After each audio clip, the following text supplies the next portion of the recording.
الحمد لله. الحمد لله نحمده ونستعينه ونستغفره ونؤمن به ونتوكل عليه ونعوذ بالله من شرور أنفسنا ومن سيئات أعمالنا. من يهده الله فلا مضل له ومن يضلله فلا هادي له ونشهد أن لا إله إلا الله وحده لا شريك له ونشهد أن سيدنا محمدا عبده ورسوله أرسله بالهدى ودين الحق ليظهره على الدين كله وكفى بالله شهيدا. خصوص على أفضلهم وخاتم النبيين محمدين الأمين وعلى آله وصحبه أجمعين وصلى الله عليه وسلم تسليما كثيرا كثيرا. أما بعد، فاعوذ باللہ من الشیطان الرجیم. بسم اللہ الرحمن الرحیم.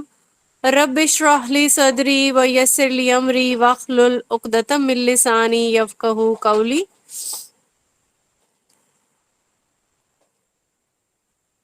تمام لوگ درود شریف پڑھ لیجئے ایک بار.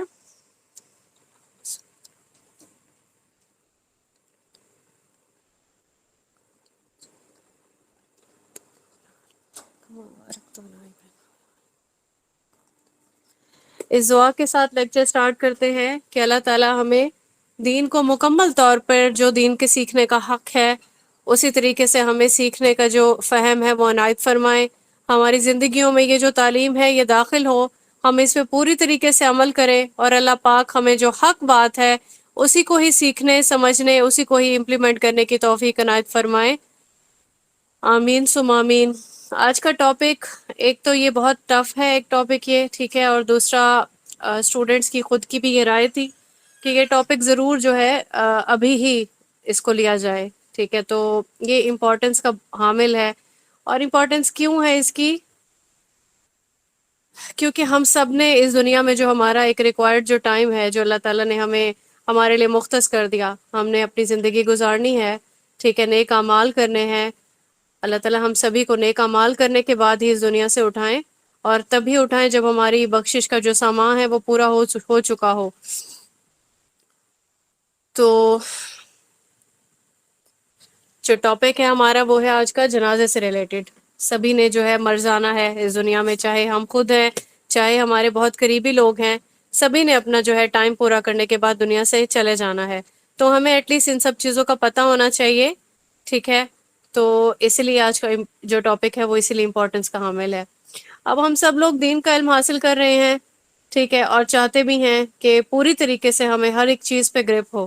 اور پھر سب سے امپورٹنٹ چیز یہ ہے کہ ہمارے بچے ہیں نا، تو بچوں کی تربیت کر رہے ہوتے ہیں. تو دنیاوی تعلیم کے ساتھ ساتھ ہم چاہتے ہیں قرآن کریم بھی پڑھ لیں، ناظرہ آنا چاہیے، کچھ نہ کچھ جو ہے اویئرنیس آتی ہے تو ہم چاہتے ہیں کہ تفسیر بھی کر لیں. ورنہ اس سے پہلے تو ناظرہ کے بعد حفظ کرنے کی ایک جو فارمیلٹی ہے وہ پوری کرتے ہیں سبھی، جو جتنے بھی والدین ہیں. میں ان کو ڈسکریج نہیں کر رہی، نہ ہی میں ان کو جو ہے کرٹیسائز کر رہی ہوں، لیکن جو روح ہے نا قرآن کریم کی وہ ہدایت ہے، ٹھیک ہے. ہمارے لیے کس لیے آیا؟ تاکہ ہم صرف ناظرہ نہیں پڑھتے رہیں، ہمیں آنا چاہیے قرآن کریم پڑھنا آنا چاہیے، تجوید آنی چاہیے، لیکن اس میں کیا پیغام ہے وہ بھی آنا چاہیے. تو ہم دنیا کی جو تعلیم ہے اس کا بہت اچھے سے ارینجمنٹ کرتے ہیں، ٹھیک ہے. سوسائٹی کو دکھانے کے لیے بھی سم ٹائمز والدین کرتے ہیں کہ دنیا میں واہ واہ ہو جائے کہ ہم نے بہت اچھی تعلیم دلوائی، کریئر جو ہے وہ سیٹ کیا، اسٹیبل ہو گئے ہمارے بچے. لیکن یہی بچے ہوتے ہیں کہ اگر والدین میں سے کسی کی ڈیتھ ہو جاتی ہے تو ان کو معلوم نہیں ہوتا کہ اب ان کے ساتھ کرنا کیا ہے، ٹھیک ہے. تو اس طریقے سے وہ اس کو جو ہے ریئیکشن ان کا جو آتا ہے، ایک تو وہ بھی جو ہے وہ بالکل بھی اس طرح سے نہیں ہوتا کہ جو ہمیں تعلیم دی گئی کہ دنیا میں سب کو جانا ہے، تو ایسا بہیو کرنے لگتے ہیں ہم سب لوگ کسی کے بھی جانے پہ. یہ ایک دکھ کا معاملہ ہے، لیکن ایٹ لیسٹ ہمیں کہاں پہ اپنے آپ کو روکنا ہے، کتنا ہمیں ایک باؤنڈری میں رہنا ہے، یہ سب کچھ تو ہمیں بتا دیا گیا نا، ٹھیک ہے. تو یہی ساری چیزیں ہیں جس کے بارے میں ہم سب کو پتہ ہونا چاہیے. کبھی کبھار یہ جو اتنے تربیت یافتہ بچے ہوتے ہیں ان کو یہ بھی نہیں پتہ ہوتا کہ ہمیں ہمارے والدین کے ساتھ اب کیا ہوگا، ہمیں ان کو کس طریقے سے کون تدفین کرے گا، کیا ہوگا. تو وہ باقی سبھی لوگوں پہ ڈیپینڈ کر رہے ہوتے ہیں بچے، ٹھیک ہے. تو بچوں کی جو کیا اس کو کہتے ہیں فرائض ہیں، ان میں یہ چیز کیا شامل نہیں ہے، یا پھر والدین کے حقوق میں یہ شامل نہیں ہے کہ ایٹ لیسٹ انہیں غسل دیا جائے، ان کی تدفین کی جائے، ان کے جو آخری معاملات ہیں وہ بچے خود کریں، خود پراپرلی اکیلے سے نہیں کر سکتے، ایٹ لیسٹ شامل ہو سکیں، ٹھیک ہے، ان سب معاملات میں۔ اور پھر یہ کہ فوراً ہی بلا لیا جاتا ہے، قاری صاحب کو بلا لیں تاکہ وہ قرآن خوانی کروائیں، شاید ہی ہمارے والدین اس سے بخشش ہو جائے ان کی، ٹھیک ہے۔ اور پھر نہلانے کے لیے یعنی کہ جو میت کا غسل ہوتا ہے وہ بھی اس کی بھی جو بیسک نو ہاؤ ہے وہ نہیں ہے، ٹھیک ہے، تو جو پروفیشنلز آئیں گے بس وہی کریں گے۔ پروفیشنلز کو بلوانا بھی غلط نہیں ہے، وہ اتنے مطلب اس کام میں طاق ہوتے ہیں، ٹھیک ہے، اتنے اچھے سے وہ کر رہے ہوتے ہیں کہ لوگ بہت بہتر سمجھتے ہیں کہ وہ بہت اچھے سے کر لیں گے اس سب کو۔ تو ایٹ لیسٹ اگر آپ پروفیشنل کو بھی بلوائیں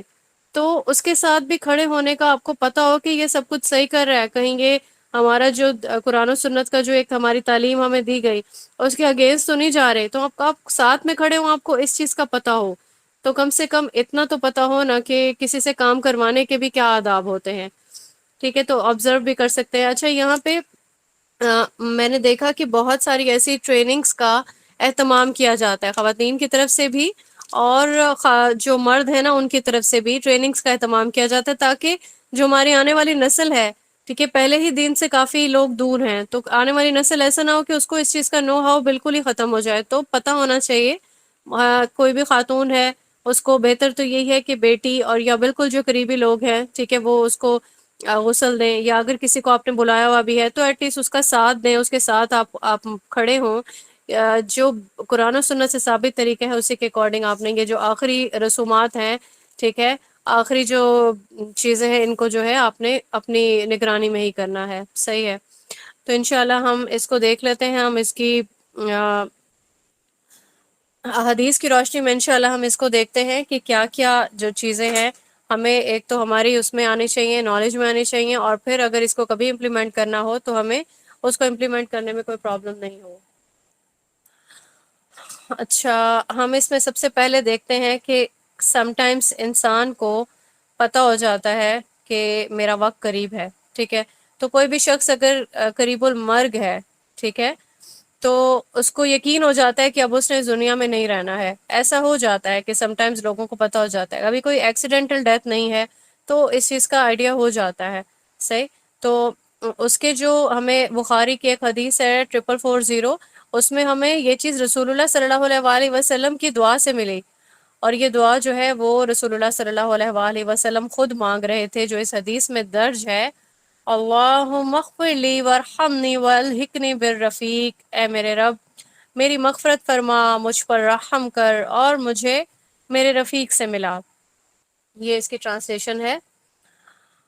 اب یہ جو کوئی کسی کی بھی ڈیتھ ہو رہی ہے، آپ کو اس چیز کا آئیڈیا ہو رہا ہے، آپ پاس موجود ہیں، تو آپ اس کو تلقین کریں انسان کو کہ آپ نے کلمہ شہادت پڑھنا ہے، ٹھیک ہے۔ کلمہ شہادت کیسے؟ سم ٹائمز ایسے ہوتا ہے کہ زبان پہ جاری نہیں ہو رہے ہوتے کلمات، کیونکہ جو موت کی جو ایک شدت ہوتی ہے یا اس کی جو تکلیف ہوتی ہے وہ ایک عام زندہ انسان جو ہے اس کو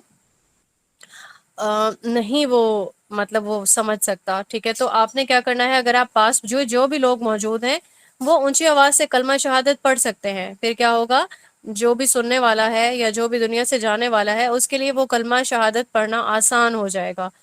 اچھا، ایک اور واقعہ ہم سبھی لوگ جانتے ہیں کہ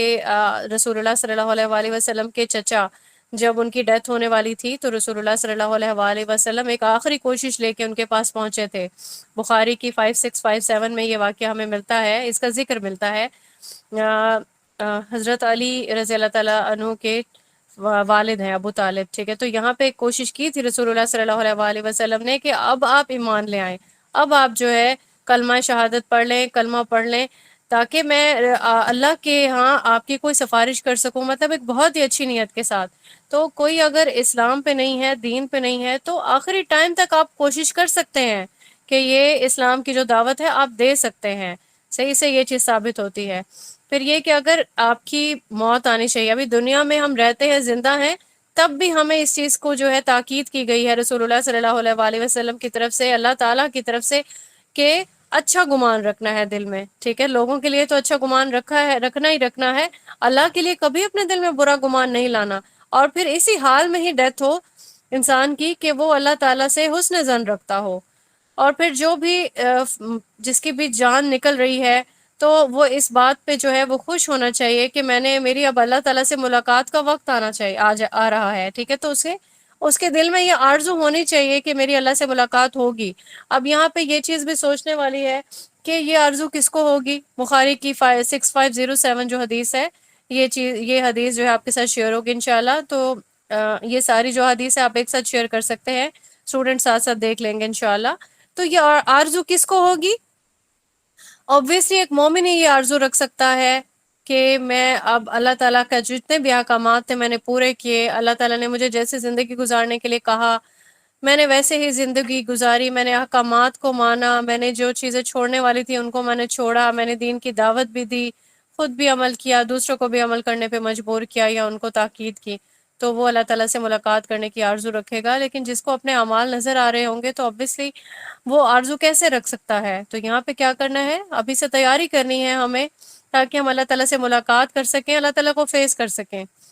اور پھر ایک چیز جو ہے وہ بتائی جاتی ہے ہمیں حدیث میں کہ موت سے پہلے جو ہے اپنی ذمہ داریوں سے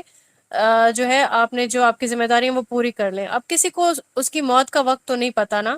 تو اس کا یہی مطلب ہے کہ ہمیں ہر دن اپنی رسپانسبلٹیز پہ نظر ڈالنی چاہیے۔ اور پھر ایک جو بخاری کی حدیث ہے 2738، ہمیں اپنی کچھ ایسی چیزیں جن کی وصیت ہمیں کرنا ضروری ہے۔ ابھی ہم یہ پتہ ہے نا کہ وصیت کے معاملات 1/3 جو ہے وہ رہ گئے ہیں، ٹھیک ہے، 1/3 اس کو وصیت ہم کر سکتے ہیں کہ جو آپ کا جو ایک پورا ایک آتا ہے چارٹ آتا ہے نا، ٹھیک ہے، انہیریٹنس کا، وراثت کے جو لوگ وراثت لے لیتے ہیں، ٹھیک ہے، ان لوگوں کے علاوہ آپ کسی کو بھی وصیت کر سکتے ہیں، وہ 1/3 کا جو ایک پورشن ہے وہ آپ دے سکتے ہیں۔ تو وصیت کے کچھ اور بھی معاملات ہو سکتے ہیں، لائک آپ کو یہ اندازہ ہے آپ کی اولاد ہے یا آپ کے بعد آپ کے والدین، اگر آپ کی ڈیتھ ہو جائے تو آپ کے والدین کو کون دیکھے گا، کون سا بھائی ہے جو دل میں بہت اچھا ایک نرم گوشہ بھی رکھتا ہے، جو ہے اس افورڈیبلٹی بھی ہے اس کے پاس، ٹھیک ہے، تو اگر آپ کی اولاد ہے، اگر آپ کی ڈیتھ ہو جاتی ہے تو آپ کی اولاد آپ کے جانے کے بعد کون سنبھالے گا، تو یہ چیزیں آپ وصیت میں لکھ سکتے ہیں، ٹھیک ہے، کیونکہ یہ چیز وراثت تو نہیں ہے نا، یہ معاملات ہیں، ان کی بھی وصیت کر دینا وہ ایک بہتر عمل ہے۔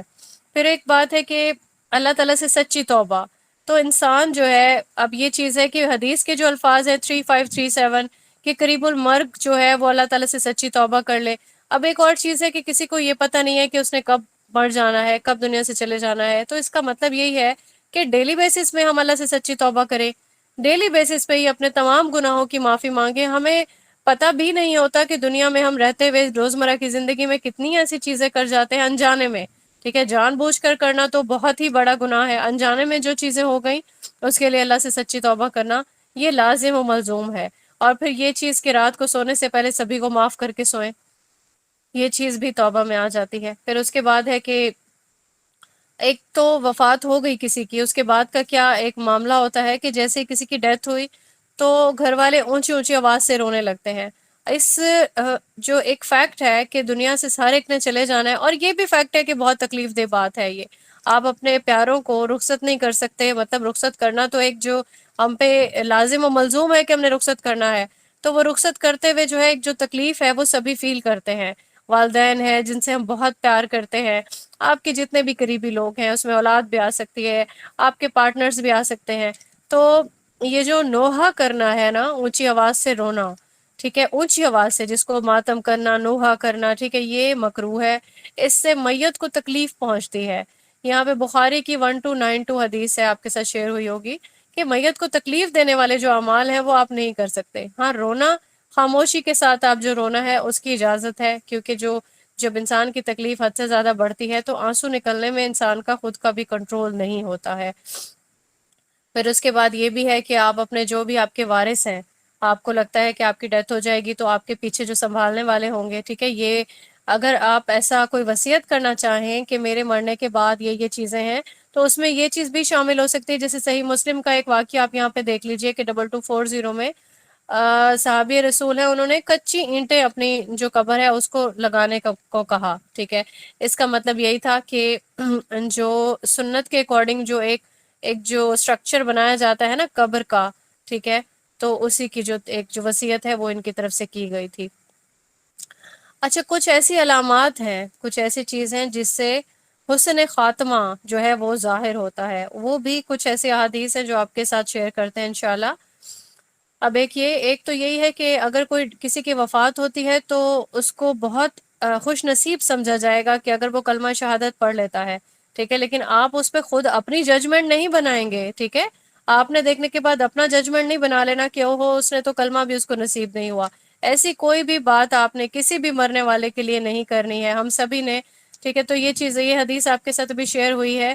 کہ کلمہ شہادت کی جو ہے دوسروں کو تلقین کرنی چاہیے. تو دوسروں کے سامنے جس کو آپ کو لگتا ہے کہ اس کا آخری وقت قریب ہے، اونچی آواز سے آپ کلمہ پڑھ سکتے ہیں تاکہ اس کی زبان پہ بھی جاری ہو جائے، کیونکہ یہ ایک بہت ہی مشکل ایک وقت ہے. اس کے علاوہ ترمذی کی ایک حدیث ہے 982 کہ جو مومن ہے نا اس کی پیشانی پہ پسینہ نمودار ہوتا ہے موت کے وقت. پھر کچھ جو ہے کچھ روایات میں آتا ہے کہ جمعہ کی جو رات ہے، ٹھیک ہے، جمعہ کے دن کو یا جمعہ کا جو روز ہے، تو یہ جو دن ہے یہ بھی قبر سے نجات کا باعث ہے. اور پھر اس کے علاوہ جو جہاد کے لیے کوئی انسان نکلا ہے اور راستے میں اس کا انتقال ہو جاتا ہے، تو یہ صحیح مسلم کی ایک حدیث ہے 4941، اس میں یہ چیز جو ہے بیان کی گئی ہے. اور حدیث کے الفاظ کیا ہیں کہ جو طالب علم ہے اور سفر میں ہے اور حج کے سفر میں جا رہا ہے، ٹھیک ہے، تو یا تعاون کا اس کو مرض تھا، پیٹ کی بیماری والا کوئی مرض تھا. اب جو شہید ہے نا، یعنی کہ میدان جنگ میں کوئی شہادت پا جاتا ہے، تو اس کے لیے بھی ڈائریکٹ جو ہے اللہ تعالیٰ نے جنت کی ہی بشارت دے دی ہے. سورہ آل عمران میں بھی ہمیں جو ہے پڑھ چکے ہیں 169. اس کے علاوہ صحیح مسلم کی حدیث ہے 4883، اور لیکن ساتھ میں دو بہت ہی جیسے کہتے ہیں کہ الارمنگ ایک چیز ہے کہ جو قرض اگر ہے نا کسی شہید پر، تو اس کو شہادت کی جو موت ہے نا وہ اسے جنت میں جانے کے لیے وہ روک سکتی ہے. یعنی کہ قرض جو ہے وہ اتنا ایک ڈینجرس معاملہ ہے، تو انسان کو اللہ تعالیٰ اس سے محفوظ رکھے. اور اگر انسان مقروض ہے تو اسے موت سے پہلے وہ قرض جو ہے وہ لازماً ادا کرنے کی توفیق بھی عنایت فرمائے، اللہ تعالیٰ اس کے ارینجمنٹ کرے. اور ایک اور چیز ہے کہ اگر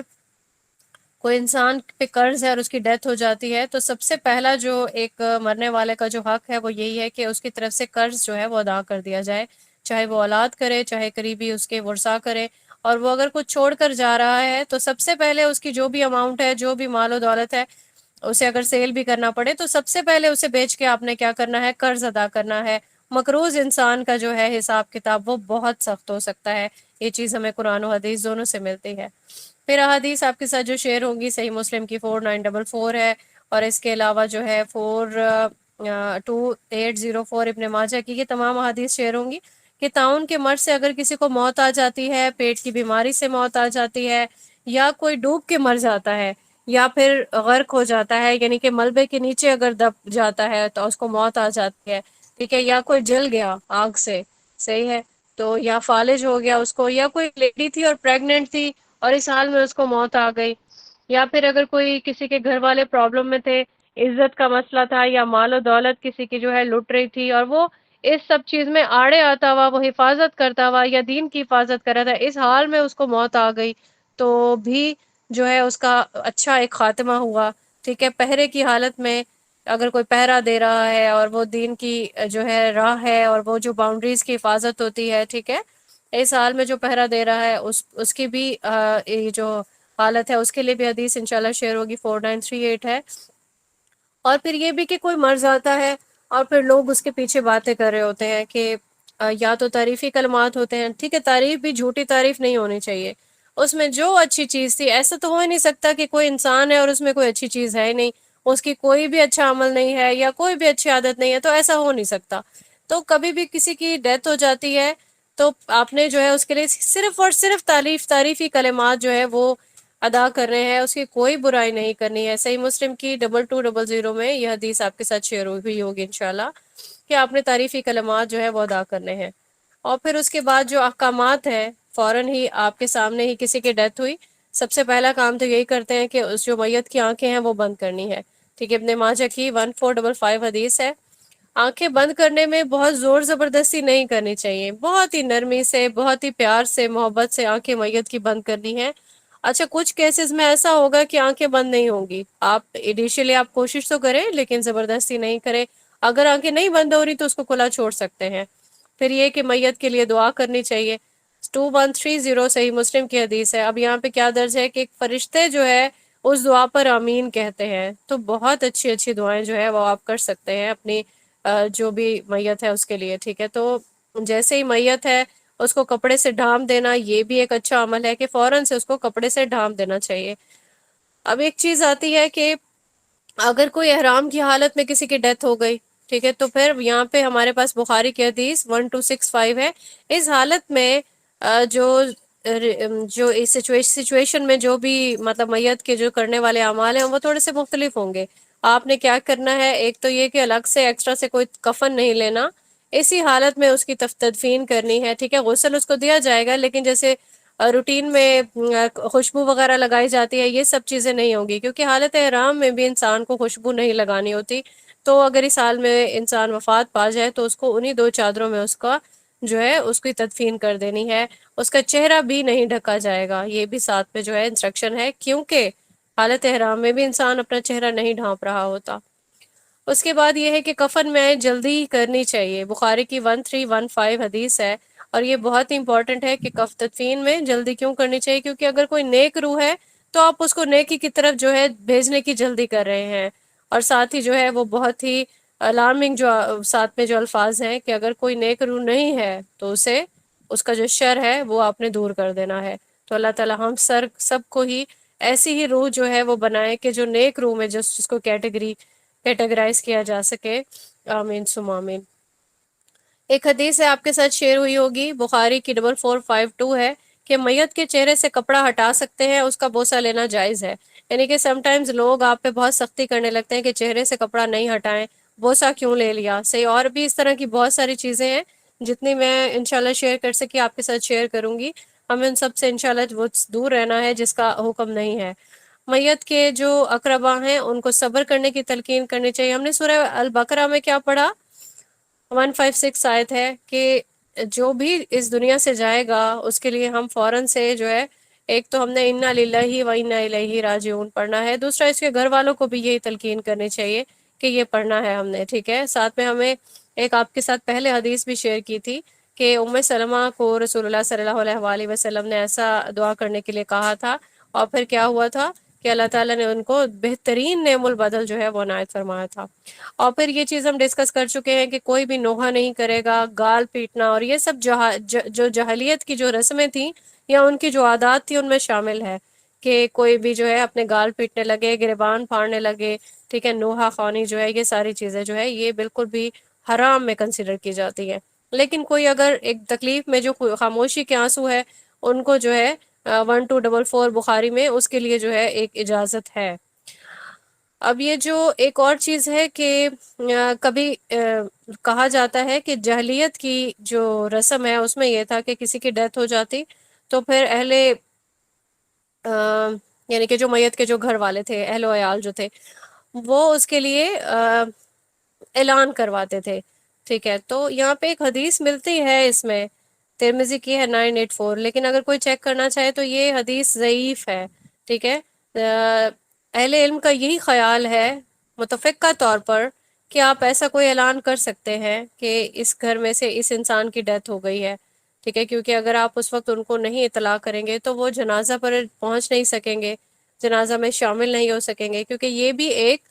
ثواب کا کام ہے کہ آپ کسی کی تدفین میں اس کے جنازے کے ساتھ آپ جا رہے ہیں، کیونکہ یہ چیز ذہن میں تبھی آتی ہے نا کہ ہم سب لوگوں نے بھی دنیا سے چلے جانا ہے، تبھی تو ہمیں قبروں کی بھی زیارت کے لیے کہا گیا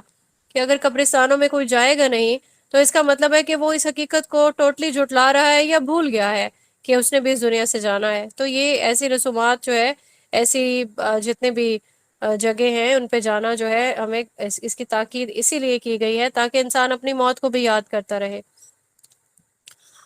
اس کے بعد ہم نے یہ دیکھنا ہے کہ کوئی بھی 3 دن سے زیادہ سوگ نہیں منائے۔ بخاری کے ایک حدیث ہے 5334 کہ 3 دن سے زیادہ سوائے اس عورت کی جس کا شوہر فوت ہو گیا۔ اب یہ دیکھیں کہ 3 دن سے زیادہ کوئی بھی سوگ جو ہے منانا وہ جائز نہیں ہے، اور کہاں ہمارے ہاں جمعرات، ٹھیک ہے، ہر جمعرات کو سوگ منانے کے لیے پھر لوگ آتے ہیں، اور وہ ایک رسم و رواج میں شامل کر دیا گیا۔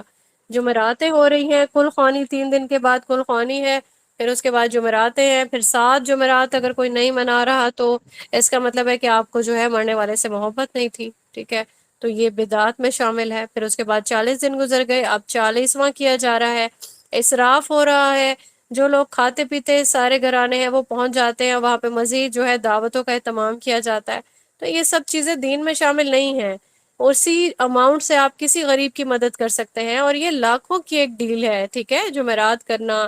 لوگوں کو بلانا، پھر دیگیں بن رہی ہیں اور اسراف ہو رہا ہے. تو انسان کو اللہ تعالیٰ نے جو مال و دولت دی ہے اس کا بھی جو ہے حساب کتاب ہونا ہے. تو اس اسراف سے پرہیز کرنا چاہیے. اور بدعت ہے، سب سے پہلی بات تو یہی ہے کہ یہ بدعت ہے. کسی بھی بدعت کو پروموٹ نہیں کرنا چاہیے، کیونکہ رسول اللہ صلی اللہ علیہ وآلہ وسلم کا فرمان ہے کہ ہر جو بدعت ہے وہ گمراہی کو لیڈ کرے گی. یہ مفہوم ہے اس حدیث کا، حدیث کے الفاظ نہیں. اور پھر یہ کہ اگر کوئی کسی کی ڈیتھ ہو گئی اور وہ آپ کا دشمن تھا، یا اس نے جو بھی واللہ عالم جو بھی اس کے اعمال تھے، اس اعمال کا بدلہ وہ اپنے اللہ کے پاس پا لے گا، ٹھیک ہے. تو اب وہ وقت آ گیا کہ اگر اس کی ڈیتھ ہو گئی ہے، اعمال کا بدلہ پانے کا وقت آ گیا ہے، اور پھر آپ اپنے گناہوں میں اضافہ کرنے کے لیے اس کی بری چیزیں بیان کریں یا اس کو گالیاں دے رہے ہیں، یا کچھ لوگ کہتے ہیں کہ جہنم نصیب ہو، مطلب آپ کا دل کیونکہ دکھایا تھا ایک ٹائم پہ اس نے، تو آپ اس کو اس کا یہ بدلہ دے رہے ہیں. تو یہ چیز سخت منع فرمائی گئی ہے. بخاری کی 1393 حدیث ہے اس میں. یہاں پہ اب تک ہم نے کیا پڑھا ہے؟ ہم نے یہ پڑھ لیا کہ اس سب میں جو جتنا بھی ہم نے پڑھا کہ ہر ایک کو اس دنیا سے جانا ہے، ٹھیک ہے. اس دنیا سے جانے کی جو حقیقت ہے اس کو اتنا زیادہ جو ہے اپنے نفس پہ سوار کرنے کی بجائے اس کو اللہ کی مرضی سمجھتے ہوئے، اللہ کی رضا میں راضی سمجھتے ہوئے انسان کو جو ہے وہ ایک تو یہ کہ جو بھی جس کی بھی ڈیتھ ہو رہی ہے اس پہ صبر کرنا چاہیے. ایک تو یہ کہ خود بھی صبر کرنا ہے، دوسرا کہ گھر والوں کو بھی صبر کرنے کی تلقین کرنی ہے، کلمہ شہادت کی تلقین کرنی ہے، اچھے سے دعائیں مانگنی ہے. اور پھر یہ کہ کوئی اگر کسی کو اس چیز کا اندازہ ہو گیا ہے، اس کے کرنے والے کیا کام ہے کہ وہ دنیا سے چلا جائے گا، اس کے کرنے والے ہم نے کام دیکھے ہیں کہ وہ کلمہ شہادت پڑھے گا، ٹھیک ہے. یا پھر کوئی مرنے والا ہے اور آپ کو اس چیز کا آئیڈیا ہو گیا ہے اور وہ مسلمان نہیں ہے، آپ کیا کریں گے؟ اس کو دعوت دیں گے، ٹھیک ہے. مرنے والے کو اللہ تعالیٰ سے ملاقات کی آرزو رکھنی ہے، اللہ سے اچھا گمان رکھنا ہے، اپنی وصیت کرنے والی چیزوں کو جو ہے وہ اس نے دیکھنا ہے کہ میں کیا کیا چیزیں وصیت کر سکتا ہوں، صحیح ہے. اور پھر اگر کوئی زور زور سے رو رہا ہے اس کو منع کرنا ہے. پھر ہم نے حسن خاتمہ کی جو علامات ہیں وہ احادیث کی روشنی میں ہم نے دیکھی، ٹھیک ہے. میت کے احکامات میں ہم نے ابھی انیشلی کچھ چیزیں دیکھی کہ آنکھیں بند کرنی ہے ہم نے، ٹھیک ہے. اس کی آگے اس کی انشاءاللہ ڈیٹیل بھی دیکھتے ہیں. پھر اس کے بعد جو بعد کے کرنے والے کام ہے، رونا نہیں ہے، جو قرض کی ادائیگی ہے، 3 دن سے زیادہ سوگ جو ہے وہ نہیں کرنا، کسی کی برائیاں نہیں کرنی ہے کہ اس کی جو ہے وفات ہو گئی تو ہم اس کی اب برائیاں کر سکتے ہیں، ایسا بالکل ہرگز ہرگز نہیں کرنا. اب یہاں پہ ہم دیکھتے ہیں کہ میت کو غسل کرنے کا ٹائم آ جاتا ہے، ٹھیک ہے. پھر اس کو جو ہے کفن کرنے کا، پھر اس کے بعد جنازہ ہے. ان سب کے لیے انشاءاللہ ہم یہ چیزیں دیکھتے ہیں کہ کیا کیا جو طریقہ کار ہے اس کو فالو کرنا چاہیے. اب جو غسل میت ہے اس کو ہم دیکھتے ہیں فارملی، یہ ایک واجب جو ہے غسل میت واجب ہے. بخاری کی 1849 حدیث سے ہمیں پتہ چلتا ہے. پھر اگر غسل کرنا ہے کسی نے میت کا تو مرد جو ہے بہتر ہے کہ مرد مردوں کو غسل دیں، عورتیں عورتوں کو غسل دیں. ابو داؤد کی 4018 حدیث ہے، اس میں یہ چیز بیان کی گئی ہے. اور پھر ایک مسلم کی حدیث ہے 2168، اس میں بھی. لیکن یہ جو کہا جاتا ہے کہ جیسے ہی ایک جو کپل ہے، میاں بیوی ہیں، ان کا ڈیتھ ہوئی کسی کی، ٹھیک ہے، بیوی کی ڈیتھ ہوئی، تو اب شوہر اس کے لیے نامحرم ہو گیا یا اس کا نکاح ٹوٹ گیا، تو ٹوٹلی یہ چیز غلط ہے، صحیح ہے. اس کو اس طرح سے ہم لے سکتے ہیں کہ ایک اور حدیث ہے آپ کے ساتھ انشاءاللہ شیئر کی جائے گی. اس میں یہ ہے کہ جو شوہر اور بیوی ایون ایک دوسرے کو غسل بھی دے سکتے ہیں، بیوی بھی شوہر کو غسل دے سکتی ہے. ابو داؤد کی ایک حدیث ہے 3141، ٹھیک ہے، اس کو آپ دیکھیے. اور پھر یہ بھی ایک بدعت جو ہے وہ ہماری زندگیوں میں شامل ہو چکی ہے کہ جو حائضہ ہے، ٹھیک ہے، کسی کو پیریڈز آئے ہوئے ہیں، اس کو میت سے دور رکھا جاتا ہے کہ اس نے ایک تو اس کے قریب بھی نہیں جانا میت کے، اور پھر غسل بھی نہیں دینا. اس کو خدا را ان سب چیزوں کو اپنے ارد گرد کے لوگوں میں آپ نے جو ہے اس اویئرنیس کو جگانا ہے، پیدا کرنا ہے کہ حائضہ کا کوئی اس میں رول نہیں ہے، وہ غسل دے سکتی ہے، وہ کفن پہنا سکتی ہے، ایون اپنے شوہر کو بھی. تو بدعات سے ہر صورت دور رہنا ہے. آپ نے جو ہے غسل کے دوران جس کا جو بھی اگر کسی کو غسل دے رہا ہے یا کوئی کسی کو غسل آپ کے سامنے دیا جا رہا ہے تو پردے کے تمام کو لازمی جو ہے وہ دیکھا جائے گا. عورتوں کا عورتوں سے بھی پردہ ہے، ٹھیک ہے. ابو داؤد کی 4018 حدیث آپ کے ساتھ شیئر ہوگی. یہ جو 70 کا پردہ ہے یہ ساری زندگی عورت اپنے آپ کو کور کرتی ہے، ٹھیک ہے. اور وہ 70 کا جو پردہ ہے وہ تو عورت کا عورتوں سے بھی ہے، تو جب اس کی ڈیتھ ہو گئی تو اب اس کا پردہ کھل نہیں جائے گا، بلکہ اس دوران بھی اس کا یہ خیال رکھا جائے گا کہ اس کی جسم کی بے حرمتی نہیں ہو رہی ہو، اس کو کوئی دیکھے نہیں، ٹھیک ہے۔ اچھا، پھر ایک اور چیز ہے کہ اگر کوئی شہادت کی موت مرتا ہے تو اس کے لیے غسل جو ہے وہ نہیں ہے۔ اب اس کو بخاری کی حدیث ہے 1347، یہ جو انسٹرکشن ہے غسل نہ دینے والی، یہ کسی اور جگہ پہ نہیں ملے گی، صرف شہید کے لیے ملتی ہے، ٹھیک ہے۔ لیکن یہاں پہ کچھ ایکسیپشنل چیزیں بھی ہیں، انشاءاللہ وہ بھی میں شیئر کرتی ہوں آپ سے۔ اب یہ جو جنگ میں جو شہید ہو گیا، ٹھیک ہے، تو اس کو غسل اگر نہیں دیں گے، اس کے جو کفن اور باقی جو نماز جنازہ ہے اس سب کا اہتمام ویسے ہی کریں گے۔ اور پھر رسول اللہ صلی اللہ علیہ وآلہ وسلم کے حوالے سے ہمیں جو حدیث ملتی ہے ان کو غسل دینے کے حوالے سے، ابو داؤد کی ایک حدیث ہے 3141، یہ ہمیں حدیث ملتی ہے کہ رسول اللہ صلی اللہ علیہ وآلہ وسلم کے کپڑے جو ہے ان کو کپڑوں سمیت غسل دیا گیا تھا، ٹھیک ہے۔ تو یہاں پہ سبھی صحابہ نے اس پہ جو ہے متفق تھے، لیکن یہ بھی ایک جو ہے کیونکہ یہ رسول اللہ صلی اللہ علیہ وآلہ وسلم کی بات ہو رہی ہے یہاں پہ، تو صرف ان کا ہی یہ معاملہ ہے، باقی جتنے بھی جب بھی کسی کی صحابہ کرام سمیت جتنے بھی انسانوں کی وفات ہوگی تو ان کے جو کپڑے ہیں ان کو ایک چادر، موٹی چادر سے ڈھانپنے کے بعد ان کو ان کے کپڑے کاٹ کے یا تو اتارے جاتے ہیں، یہ بہت ہی احتیاط سے ان کے کپڑے الگ کر دیے جاتے ہیں، تو کاٹنا بہتر ہوتا ہے، ٹھیک ہے، کیونکہ جو میت ہے اس کو بہت ہی پیار سے، بہت ہی نرمی سے ڈیل کرنا ہوتا ہے، ان کے ساتھ جو سخت ہاتھوں والا معاملہ ہے وہ نہیں کیا جا سکتا۔ اب یہاں پہ جو احادیث کی روشنی میں ہم دیکھتے ہیں کہ غسل میت کا مسنون طریقہ کیا ہے۔ سب سے پہلے تو یہی ہے کہ جو جہاں پہ ناف ہوتی ہے، ٹھیک ہے، میت کی ناف والی جگہ کو بہت ہی احتیاط سے اس جگہ پہ آپ نے ہاتھ پھیرنا ہے، ہلکا سا پریس بھی کر سکتے ہیں۔ اس کی ریزن کیا ہے کہ پیٹ میں اگر کوئی جو نجاست ہے وہ موجود ہے، ایسا نہیں ہو کہ آپ غسل دے لیں اور اس کے بعد میں وہ جو ہے وہ نجاست آپ کی جو ہے وہ کفن کو بھی وہ خراب کرے، تو اس سے بہتر ہے کہ پہلے آپ اس کو اچھے سے صاف کر لیں۔ اور پھر کیا کروائیں گے، سب سے پہلے تو وہ نجاست صاف کرنے کے بعد استنجا ہوگا، پھر اس کے بعد بخاری میں ہمیں حدیث ملتی ہے 1255 ہے یہ،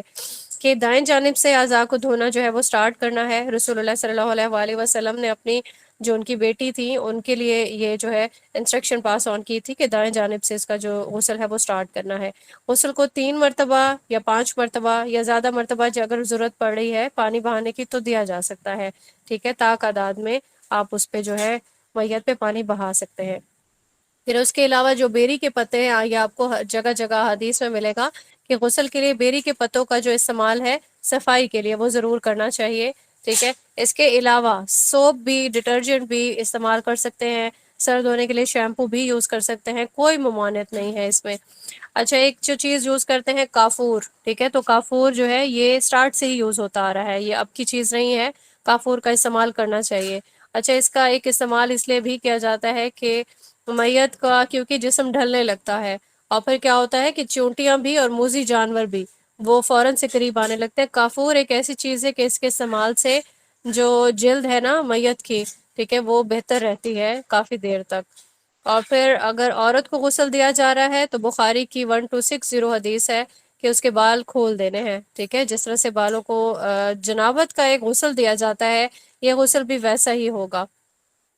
اور پھر ایک اور چیز ہے کہ جو نرمی ہے، نرمی کو کس لیے ملحوظ خاطر رکھنا ہے کہ اگر تو جیسے ابو داؤد کی حدیث آپ کے سامنے میں رکھوں گی 3207، کہ اگر تو آپ نے اس کو اس طرح سے ہارڈلی ہینڈل کیا تو کوئی آزار ٹوٹ نہ جائے میت کا، ٹھیک ہے، اب وہ زندہ کی طرح والا اس کا حساب نہیں ہے، ٹھیک ہے، کبھی اس کی باڈی کو زیادہ اگر رگڑنے لگیں اور کچھ ٹائم ہو گیا ہے اس کو میت کو تو ایسا بھی ہو جاتا ہے کہ اسکن اترنے لگتی ہے، تو بہت ہی نرمی سے ڈیل کرنا ہے، اعضاء کے ٹوٹنے کا خاص طور پر خیال رکھنا ہے، کیونکہ اگر کسی نے میت کی ہڈی توڑ دی تو اس نے ایسے ہی کیا جیسے کسی زندہ کی ہڈی توڑی ہے۔ پھر اس کے بعد ایک چیز اور ہے جو بہت امپورٹنٹ ہے کہ اگر آپ کسی کو میت کو غسل دے رہے ہیں اور پھر آپ نے اچانک سے کوئی ایسی چیز دیکھ لی کہ جو قابل اعتراض ہے، وہ کچھ بھی ہو سکتا ہے، اس پہ مجھے ڈیٹیل میں جانے کی ضرورت نہیں ہے، ماشاءاللہ سے آپ سبھی لوگ سمجھدار ہیں، کوئی بھی ایسی چیز جس کا آپ کو لگتا ہے کہ یہ چیز ایک قابل اعتراض کوئی بھی چیز ہے اس پہ پردہ ڈالیے۔ جس طرح سے اللہ تعالیٰ نے زندوں کے جو عیب ہے ان کی پردہ پوشی کرنے کے لیے حکم دیا ہے، بالکل ویسے ہی مردہ جو بھی دنیا سے چلا گیا اس کے جو بھی عیب ہیں اور وہ آپ کو کوئی عیب نظر بھی آ رہا ہے تو اس کا ذکر کرنا جو ہے وہ ثابت نہیں ہے سنت سے، ہرگز اس کا ذکر نہیں کرنا چاہیے، کیونکہ رسول اللہ صلی اللہ علیہ وآلہ وسلم نے بھی اس چیز کی تاکید کی ہے۔ ترمذی کی 1426 حدیث ہے، وہ اس معاملے میں ہمیں ملتی ہے۔ پھر ایک اور چیز جو ہے وہ ہے کہ میت کو اگر کسی نے غسل دیا تو بعد میں وہ خود بھی غسل کر لے۔ اس کی وجہ یہی ہے کہ اگر تو وہ اپنے کپڑوں کو بچا سکا، ٹھیک ہے، آپ نے دیکھا کہ میت کو بالکل پراپرلی غسل دیا جا رہا ہے، اس کی نجازت بھی دور کی جا رہی ہے، اور وہ جو ایک تختہ ہے، ٹھیک ہے، تختے سے پانی نیچے گرے گا، چھینٹے گر سکتے ہیں، اس کے لیے بہتر معاملہ یہی ہے کہ غسل کر لے۔ مستحب ہے لیکن فرض نہیں ہے، ٹھیک ہے، فرض سمجھ کے نہیں کیا جائے، ایک اچھا عمل ہے، آپ نے اپنے آپ سے ناپاکی دور ویسے بھی کرنی ہوتی ہے، اس کے لیے آپ کپڑے بھی چینج کر سکتے ہیں، آپ کی باڈی پہ اگر وہ پانی گرا اس پہ پانی بہا کے اس ناپاکی کو آپ دور کر سکتے ہیں۔ اچھا، اس کے بعد ایک اور جو ایک چیز کی جاتی ہے کہ میت کے ناخن بھی کاٹیں، اور اگر بال وغیرہ ہیں وہ کاٹ لیں، زیر ناف بال ہیں یا جو بھی اس کے انڈر آرمز کے جو بال ہیں، اس پہ کچھ اختلاف ہے، کہیں تو آپ کو جو ہے اس پہ بہت زیادہ ملے گا، مطلب تاکید ملے گی، کیونکہ یہ حدیث میں یہ چیز نہیں ہے تو پھر اس کا مطلب ہے کہ اجماع ہوگا امت کا، ٹھیک ہے، تو علماء کا، تو اس میں کیا ہوگا کہ کچھ لوگ ایسا چاہتے ہیں، ایسا کرتے ہیں کہ وہ ان سارے بالوں کو صاف کر لیتے ہیں، لیکن اس میں اختلاف ہے، ان کو چھوڑ دینا بھی بہتر سمجھا جاتا ہے، کیونکہ یہ پوشیدہ چیزیں ہیں، ٹھیک ہے۔ اس کے بعد یہ ہے کہ کسی انسان کے جو ہے دانت بھی لگے ہوئے ہوتے ہیں نا، ٹھیک ہے، اعضاء کے طور پر ہمیں یہ چیز ملتی ہے حدیث میں کہ یہ گناہ میں نہیں آتی ہے، کیونکہ کسی جو ہے صحابہ رسول انہوں نے سونے کا ناک بھی لگوایا ہوا تھا، ٹھیک ہے، تو سونے کے دانت بھی یہ بھی کسی نے لگائے ہوتے ہیں، تو یہ بھی اتارنا اگر آسان ہے تو اتار سکتے ہیں، اور پھر جو ہے دوسرے نقلی دانت ہیں وہ بھی آپ اتار سکتے ہیں، لیکن اگر آپ نے نہیں اتارے، اس کو اتارنا مشکل ہو رہا ہے، کیونکہ میت کے جو اعضاء ہیں وہ جو ہے اکڑنا شروع کر دیتے ہیں نا، کہ ڈیتھ کے تھوڑی ہی دیر کے بعد تو اتارنا مشکل ہو جاتا ہے، تو اس کو اسی حال پہ چھوڑ دینا بھی بہتر ہے، کوئی حرج نہیں ہے۔ پھر ایک چیز ہے کہ اگر آپ کسی میت کو غسل کروا رہے ہیں اور اس میں آپ نے اللہ کی رضا کو اپنے مائنڈ میں رکھا ہوا ہے، ٹھیک ہے، تو یہ چیز جو ہے آپ کے لیے ثواب کا انشاءاللہ باعث بنے گی، لیکن اگر آپ نے کسی کو اجرت دے کے کسی کو بلوا کے یہ سارا کام کیا ہے تو بھی اس میں کوئی حرج نہیں ہے۔ اب یہاں پہ ہم دیکھتے ہیں، ہم نے فارملی یہ ساری چیز دیکھ لی، احادیث بھی آپ کے سامنے آ گئی، لیکن اب ہم یہاں پہ دیکھتے ہیں کہ جو ساری چیزیں ہیں اس کو انشاءاللہ میں آپ کو بیان کرنے کی کوشش ایسے کروں گی کہ بہت اچھے سے آپ کو یہ چیز پتہ چل جائے، اور کوئی بھی جیسے ایک کانسیپٹ ہوتا ہے وہ کلیئر ہو جائے، انشاءاللہ میں اسی طریقے سے کوشش کروں گی آپ کو میں بتاؤں اسٹیپ بائی اسٹیپ۔ اب جہاں پہ میں نے پہلے جس طرح سے میں نے کہا کہ غسل دینے کے لیے کوئی قریبی رشتہ دار بھی ہو سکتے ہیں، پروفیشنل جو بھی آتے ہیں، مطلب جس کو آپ بلوا سکتے ہیں، اس میں بھی حرج نہیں ہے۔ بیٹی ہے اگر اس کو اپنی ماں کا غسل دینا ہے تو بہت بہتر ہے، صحیح ہے، تو دین کا علم جو ہے یہ جاننا بہت ضروری ہے، اور غسل کے آداب جاننا یہ بھی ضروری ہے۔ تو یہاں پہ آپ دیکھیں کہ ایک انسان کو غسل دینے کے لیے آپ مددگار بلا سکتے ہیں، ایکسٹرا یہاں پہ رش نہیں لگانا، پردے کا خاص اہتمام کرنا ہے، بہت زیادہ اہتمام کرنا ہے، اور جو خاتون ہے خاص طور پر اس کی میں یہاں پہ بات کروں گی خاتون کی، کہ آپ نے جو ہے سطر کا اہتمام کرنا ہے، کہ سطر ڈھانپ کے ہی رہنا ہے، کوئی اگر اس کو میت کو غسل دے رہا ہے تو اس کا یہ مطلب نہیں ہے کہ اس کا جو ہے پوری طریقے سے اس کو انکور کر دے، ٹھیک ہے، اور پھر انکور کرنے کے بعد اس کو خود بھی دیکھ لے، باقی جو لوگ کھڑے ارد گرد کے وہ بھی اس کو دیکھیں، یہ ہرگز صحیح بات نہیں ہے۔ جو بھی غسل کروانے والا ہے اس کے ہاتھ صاف ہونے چاہیے۔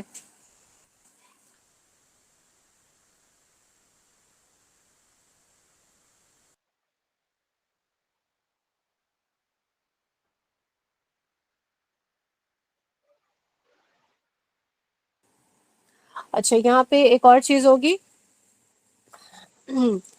کہ آپ کے پاس جو چیزیں ہوں وہ پہلے سے ہی جمع ہو جانی چاہیے، ایسا نہیں ہو کہ غسل جو ہے وہ سٹارٹ ہو گیا اور آپ کے پاس چیزوں کی کمی ہے، تو انفارمیشن اسی لیے کہا جاتا ہے کہ انفارمیشن آپ کے پاس لازمی ہو۔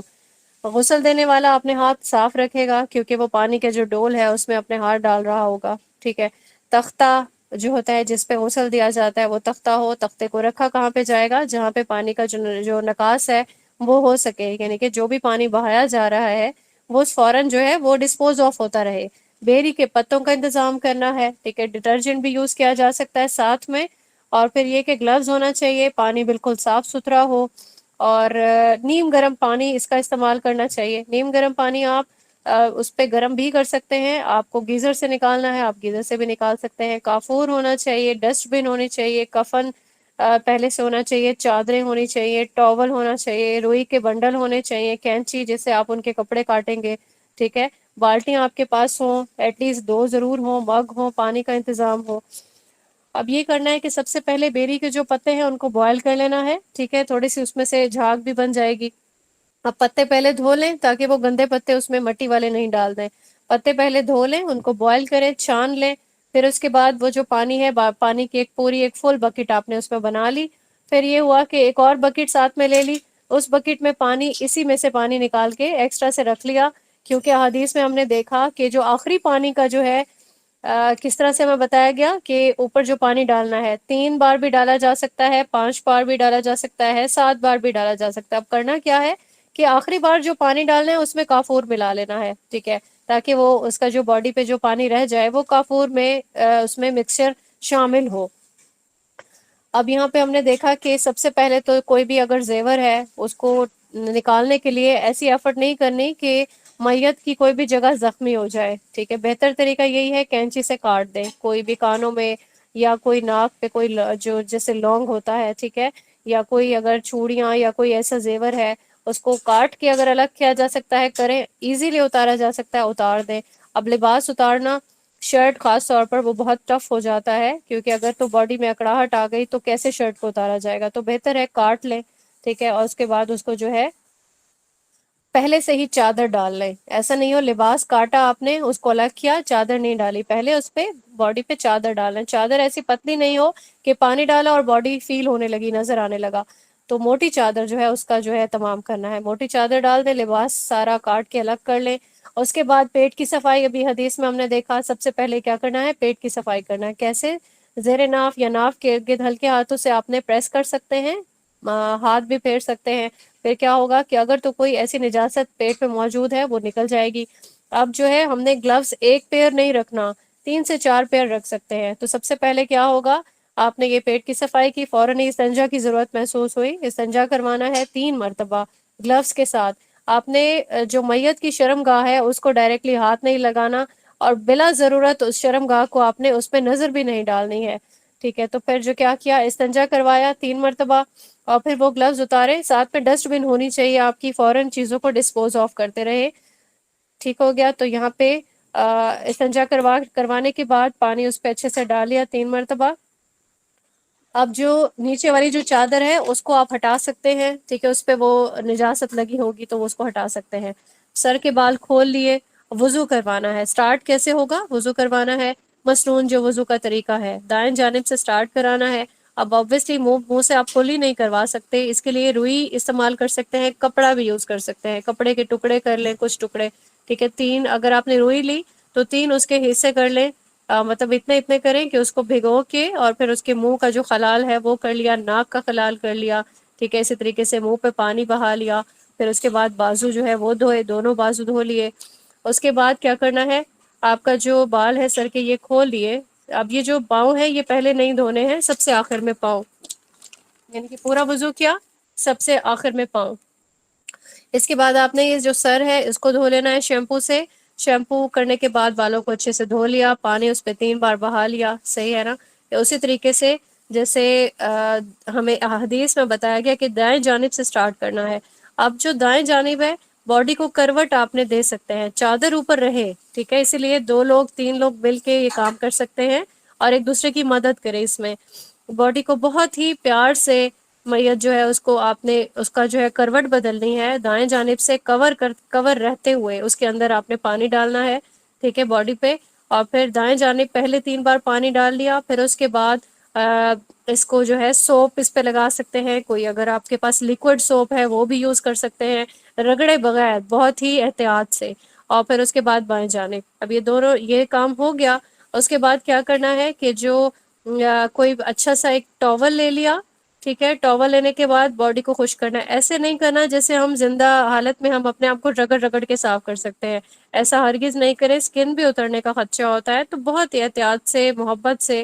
تھپ تھپاتے ہوئے ساری جو ہے جسم جو ہے اس کو خشک کر لیا, نیچے سے گیلی چادر کو بھی احتیاط سے نکال لیا. اوپر کی جو چادر ہے، پہلے ایک موٹی چادر اوپر سے پکڑ لی، ٹھیک ہے، پھر یہ جو گیلی چادر ہے اس کو بھی نکال لیا، باڈی پہ کافور مل سکتے ہیں، بالوں کی 3 چوٹیاں، جیسے ہم نے ابھی حدیث میں دیکھا کہ رسول اللہ صلی اللہ علیہ وآلہ وسلم کی بیٹی جو تھی، ان کی جو جیسے ان کو غسل دیا گیا، بال دھونے کے بعد بالوں کی 3 چوٹیاں بنائی اور پھر پیچھے ڈال دی، اور پھر کیا ہوا کہ اب جو ہے کور کرنے کا جو وقت آتا ہے اس کو ہم کفن والے چیپٹر میں دیکھتے ہیں انشاءاللہ۔ یہاں پہ ایک اور جو بدعت یہ بھی ہے کہ بالوں کی 2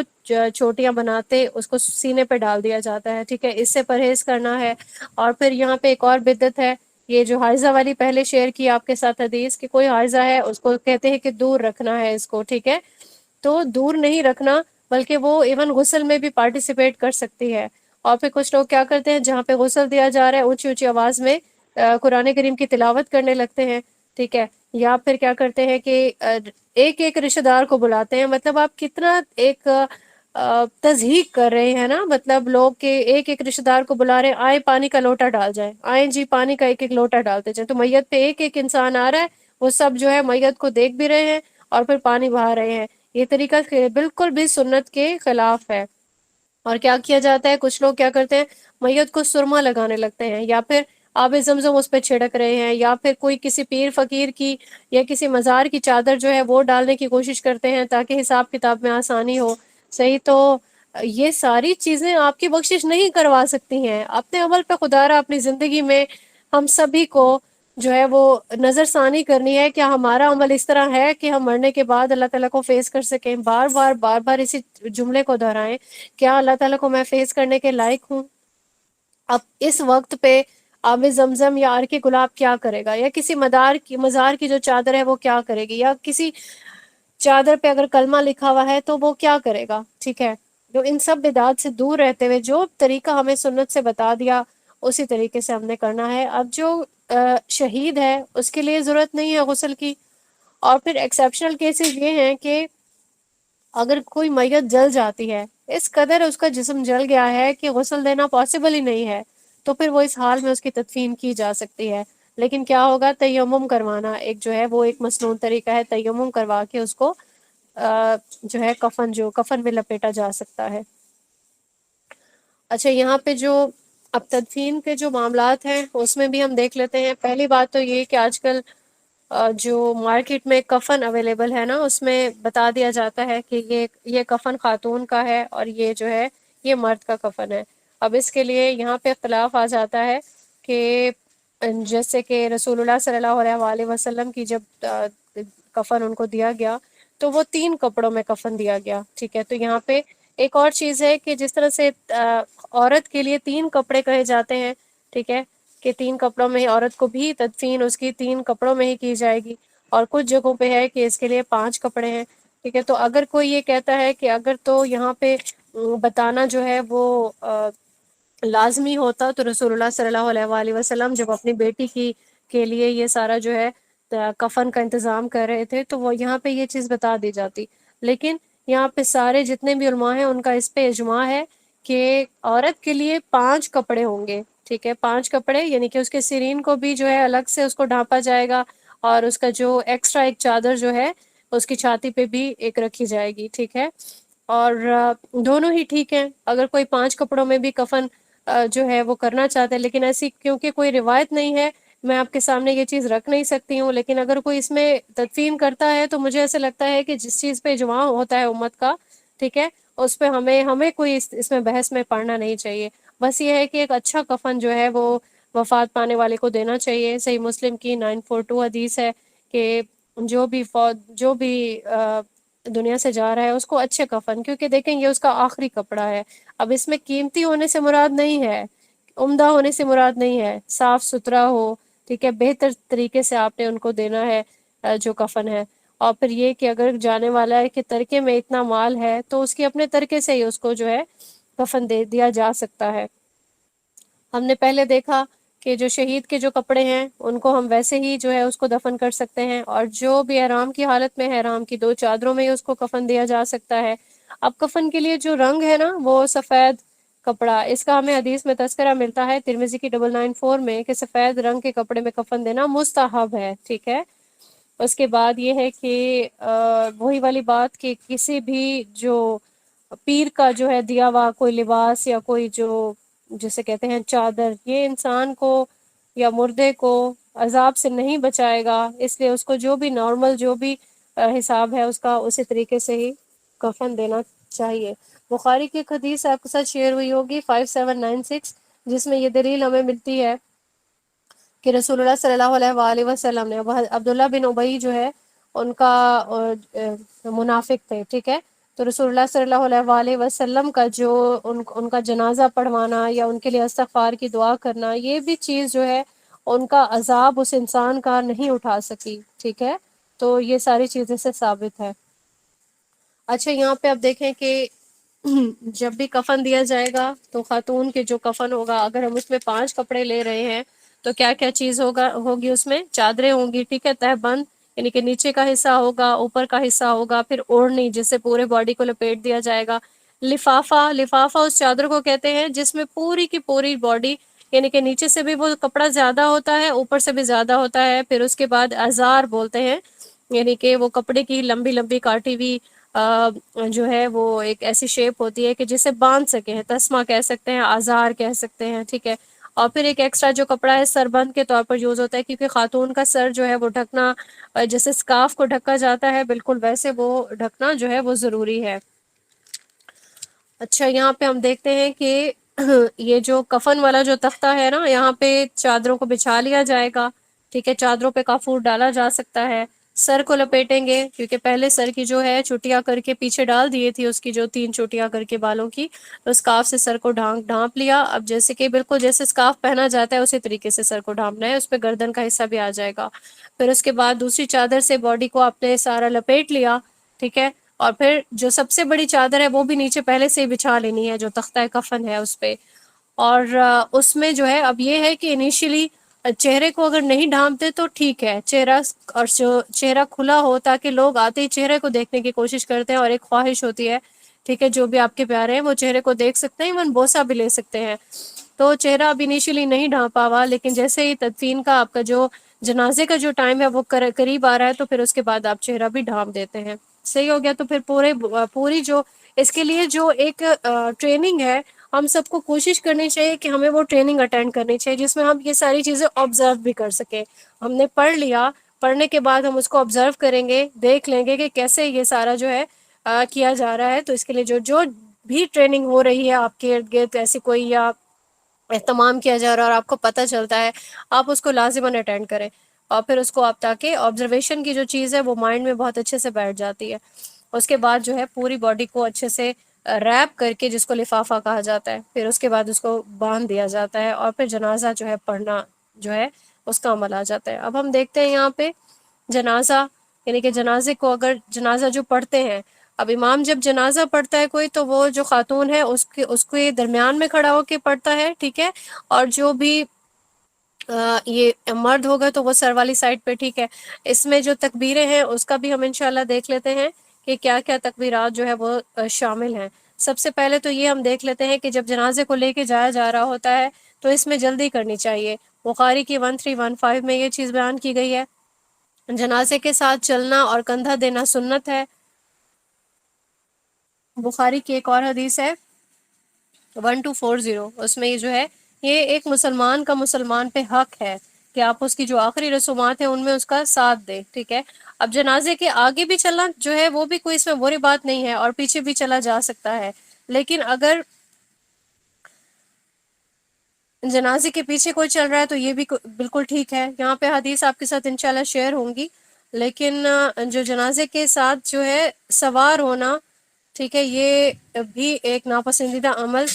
جو ہے کہا جاتا ہے، یعنی کہ جنازے جا رہا ہے وہ جس چیز پہ بھی آپ اس کے ساتھ اس کے اوپر سوار ہو جائیں، ٹھیک ہے، یہ چیز ناپسندیدہ ہے، اس سے پرہیز کرنا چاہیے، گریز کرنا چاہیے۔ پھر ایک اور چیز ہے کہ کچھ لوگ جو ہے وہ گاڑی پہ لے کے جا رہے ہوتے ہیں کہ گاڑی پہ جنازہ جا رہا ہے کیونکہ جو جنازہ جو قبرستان ہے وہ دور ہے، لیکن اس سے پرہیز کرنا چاہیے۔ اس کی ریزن کیا ہے کہ جو جنازے کا اصل مقصد ہے وہ اس سے فوت ہو گیا، آپ نے جنازے کو کندھا نہیں دیا، اس کے پیچھے آپ نہیں چلے، بہت سے کم افراد تھے انہوں نے شرکت کی، شریک ہونے والے بھی اپنی اپنی گاڑیوں میں سوار ہو گئے، ٹھیک ہے، تو یہ ایک بدعت کے طور پر یہ چیز سامنے آتی ہے، اور یہ ایک چیز یہ بھی سامنے آتی ہے کہ کفار بھی ایسا ہی کیا کرتے تھے. تو شرعی جو چیزیں ثابت نہیں ہیں ان سے ہمیں گریز کرنا چاہیے. اب جب تدفین ہو گئی تو پھر آپ سواری پہ سوار ہو سکتے ہیں، واپسی پہ آپ سواری لے سکتے ہیں. پھر اس کے بعد یہ ہے کہ اگر جنازہ آگے جا رہا ہے اور پیچھے آپ جو ہے اس کے لیے یا تو آپ اس کی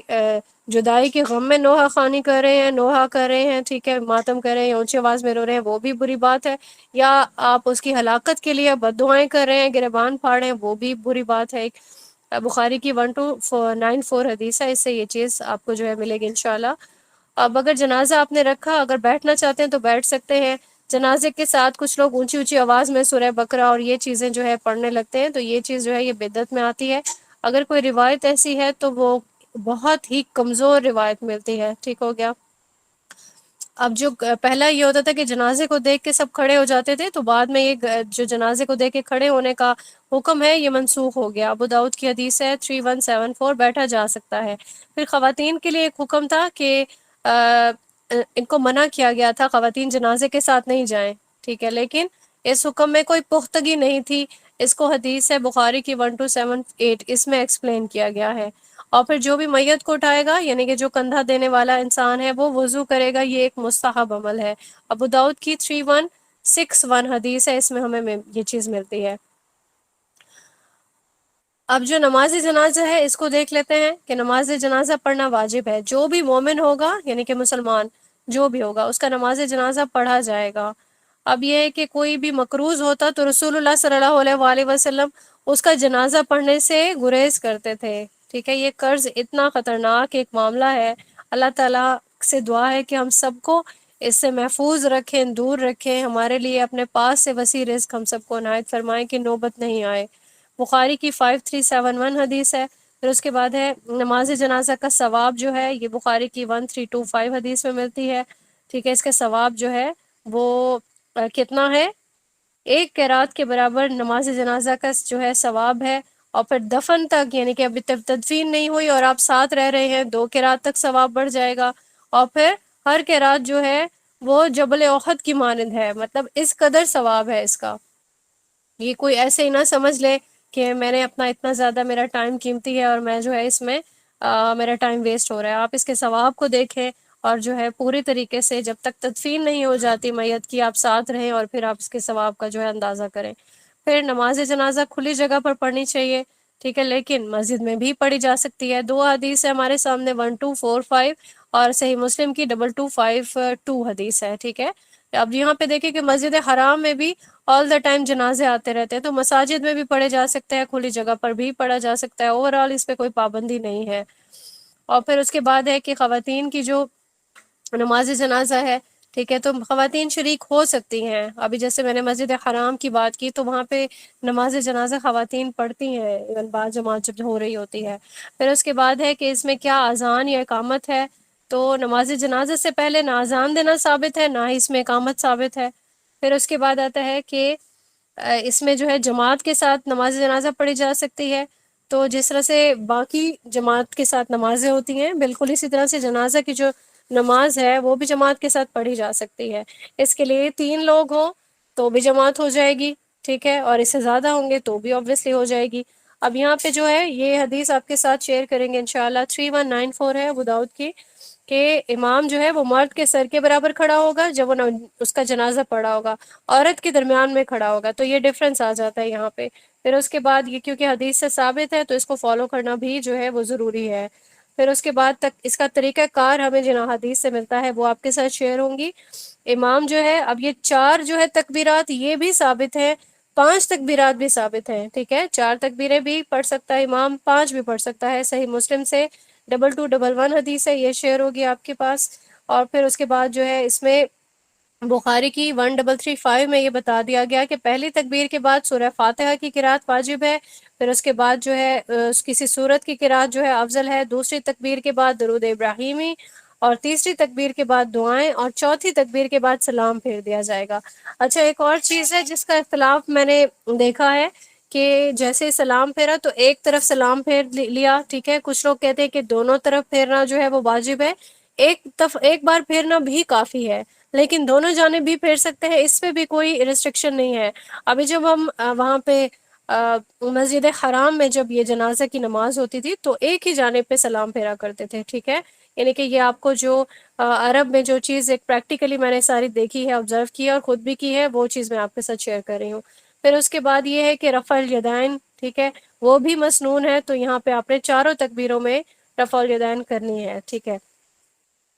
اس کے بعد ایک چیز ہے کہ